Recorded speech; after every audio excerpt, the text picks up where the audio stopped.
ஐயா பிரகாஷ்ராஜ் அவர்களே, நீங்க அடிப்படையில் ஒரு கிறிஸ்துவர். உங்க மதத்தை கொண்டாடுங்க, கொண்டாடாம போங்க, வழிபடுங்க, வழிபடாம போங்க, இருக்குன்னு சொல்லுங்க, இல்லைன்னு சொல்லுங்க, என்ன ஒண்ணா பண்ணிட்டு போங்க. ஆனா மற்ற கடவுள்களை, குறிப்பாக இந்து மத கடவுளை இழிவுபடுத்தும் விதமாக பேசுறதை என்னோட நிப்பாட்டிக்கோங்க. எப்படி எப்படி ராமரும் லக்ஷ்மணரும் வடக்கே இருந்து தென்னாட்டை ஆக்கிரமிக்க வந்தவர்களா? நீங்க தான் பார்த்தீங்க, உங்ககிட்ட தான் சொன்னாரு. அப்போ இயேசுவும் அல்லாவும் எங்க கோயம்புத்தூரா, இல்லை உங்க ஊர் கர்நாடகாவா, இல்லை ஆந்திராவா, கேரளாவா?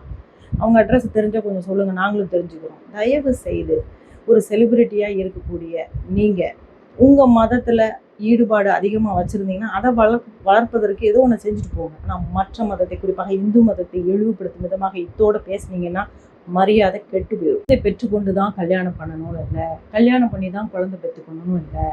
கல்யாணம் பண்ணாமலே ஒரே வீட்டில் இருக்கலாம், இல்லை கல்யாணம் பண்ணாமலும் ஒரே வீட்டில் இருக்கலாம். கணவன் மனைவியாக சேர்ந்துதான் இருக்க வேண்டும் என்ற அவசியம் இல்லை, வெவ்வேறு வீட்டில் கூட இருக்கலாம்.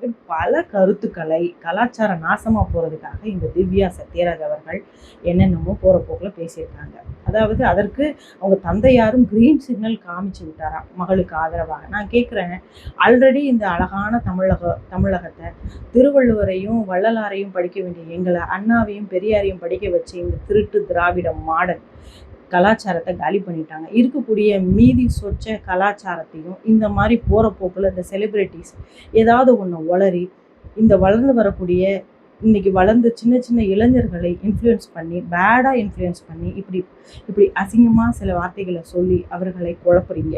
தயவு செய்து உங்களுடைய பர்சனல் கருத்துக்களை உங்கள் வீட்டு பெட்ரூமில் பேசுங்க, ஹாலில் பேசுங்க, சாப்பிடும்போது பேசுங்க, உங்களுக்குள்ளே பேசிக்கோங்க. ஆனால் மைக்கு பிடிச்சி பொதுவெளியில் பேசும்போது சமூக சிந்தனையோடு பேசுங்க. உங்கள் இஷ்டத்துக்கு வாந்தி எடுக்கிறது மிகப்பெரிய தவறு. தயவு செய்து இருக்கக்கூடிய சொச்ச மிச்ச கலாச்சாரத்தை அது காப்பாற்றுறதுக்கு முயற்சி பண்ணுங்க. உங்களால் காப்பாற்ற முடியலையா, அதை கெடுக்காதீங்க.